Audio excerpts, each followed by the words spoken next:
तो नमस्ते आप सभी को, मेरा नाम है आदित्य। स्वागत है आप सभी का इस चैनल की एक और नई वीडियो में। आज की वीडियो इंडियन टेक्सटाइल इंडस्ट्री के बारे में है, उसकी हिस्ट्री के बारे में है। तो बिना देरी के वीडियो को स्टार्ट करते हैं। तो 1750 के लगभग जब ब्रिटिश बंगाल में आए, तब इंडिया उस समय लार्जेस्ट प्रोड्यूसर था कॉटन का।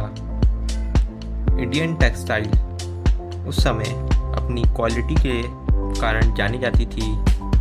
वो उस समय साउथ ईस्ट एशिया, वेस्ट और सेंट्रल एशिया से ट्रेड करती थी। जो यूरोपियन ट्रेडर्स थे, उन्होंने इंडिया के क्लॉथ को या कॉटन क्लॉथ को सबसे पहले अरब मर्चेंट से जाना था। मौसिल में, जो आज के समय में इराक है, तो उन्होंने उस क्लॉथ को मुस्लिम शब्द से जानना चालू कर दिया और वो शब्द बहुत ही ज़्यादा फेमस भी हुआ। जब पोर्टुगीज़ इंडिया में आए थे मसालों की खोज में, तब वो कलकत्ता आए थे। मसालों के साथ जो वो कॉटन टेक्सटाइल लेके गए, उन्होंने उसको कलीको कहा, जो कलीकत मतलब कलकत्ता से डिराइव एक वर्ड है। आप अपनी स्क्रीन पर देख ही पा रहे होंगे कि एक ऑर्डर बुक है जो ईस्ट इंडिया कंपनी ने अपने रिप्रेजेंटेटिव को दिया था कलकत्ता में 1730 को।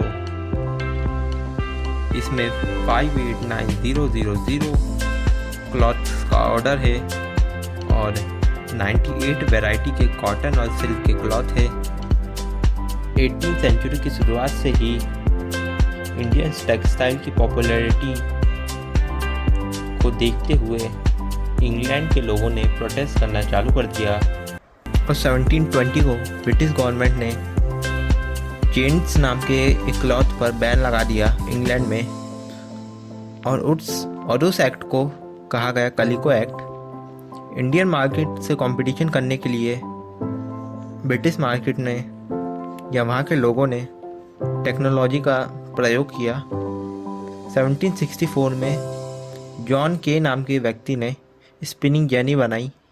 स्पिनिंग जेनी एक ऐसी मशीन थी जिससे एक ही वर्कर बहुत ही ज़्यादा स्पिंडल्स का इस्तेमाल कर सकता था, जिससे कम समय में ज़्यादा क्लॉथ बनते और उसके कारण प्रोडक्टिविटी बढ़ी वहाँ के क्लॉथ्स की।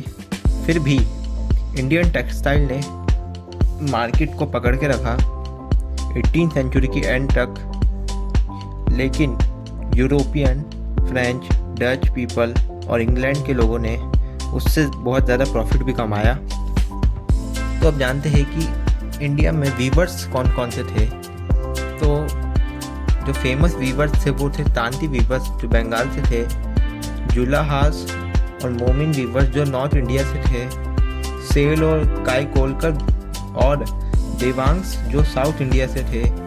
वो कुछ कम्युनिटीज़ थी जो बहुत ही ज़्यादा फेमस थी वीविंग के लिए, बुनाई के लिए।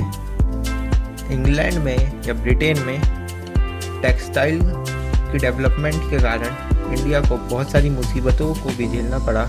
जैसे इंडियन टेक्सटाइल को अब ब्रिटिश टेक्सटाइल से कंपटीशन करना पड़ा यूरोपियन और अमेरिकन मार्केट्स में। इंडियन टेक्सटाइल को एक्सपोर्ट करना बहुत ही ज़्यादा मुश्किल हो गया था, क्योंकि वहाँ जाते ही उन पर बहुत ज़्यादा टैक्स लगता था।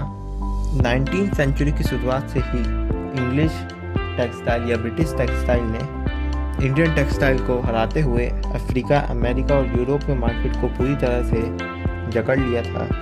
इंग्लिश और यूरोपियन कंपनीज ने भी इंडिया से सामान खरीदना बंद कर दिया था, लेकिन इससे भी बुरा होना भी बाकी था। जब 1830 से ब्रिटिश कॉटन इंडिया में आया तो एक बाढ़ सी आ गई और 1880s तक 2/3 जो कॉटन के कपड़े थे जो इंडियंस पहनते थे वो ब्रिटेन से आते थे। फिर भी हैंडलूम वीविंग मतलब हाथ से बुना हुआ सामान पूरी तरीके से ख़त्म नहीं हुआ इंडिया में। इसका कारण था कि मशीन सारी तरह की चीज़ें नहीं बना सकती थी, वो अलग अलग पैटर्न नहीं बना सकती थी, इसलिए हैंडलूम वीविंग ख़त्म नहीं हुई। फिर आता है इंडिया में कॉटन मिल्स का समय। तो जो पहला कॉटन मिल था इंडिया में वो 1854 में बॉम्बे में लगा था।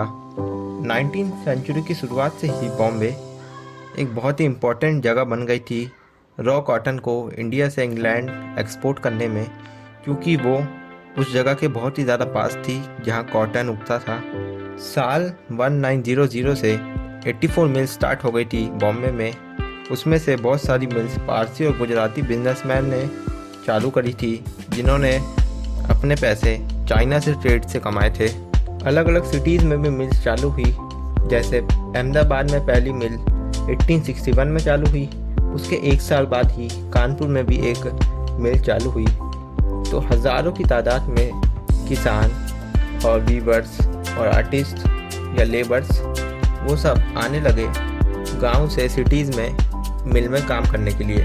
तो कुछ शुरुआती सालों में इंडियन मिल्स को भी कुछ प्रॉब्लम्स का सामना करना पड़ा। उनकी एक प्रॉब्लम थी ब्रिटिश कॉटन से, ब्रिटिश टेक्सटाइल से कंपटीशन करना, क्योंकि उनके सामान बहुत ही ज़्यादा सस्ते होते थे। जैसे आज चाइना से आया हुआ सामान बहुत ही ज़्यादा सस्ता होता है, वैसे ही एक्सपोर्ट करना भी उनके लिए बहुत ही ज़्यादा मुश्किल था, क्योंकि ज़्यादातर गवर्नमेंट ने अपनी कंट्री में इंडस्ट्रियलाइजेशन को बढ़ाने के लिए बहुत ही ज़्यादा टैक्स लगा रखे थे इंपोर्ट के लिए। लेकिन जो कॉलोनियल गवर्नमेंट थी या ब्रिटिश गवर्नमेंट थी इंडिया में, उसने ऐसा करने से मना कर दिया। इसलिए ब्रिटिशर्स के लिए ये बहुत ही ज़्यादा आसान था इंडिया में इंपोर्ट करना।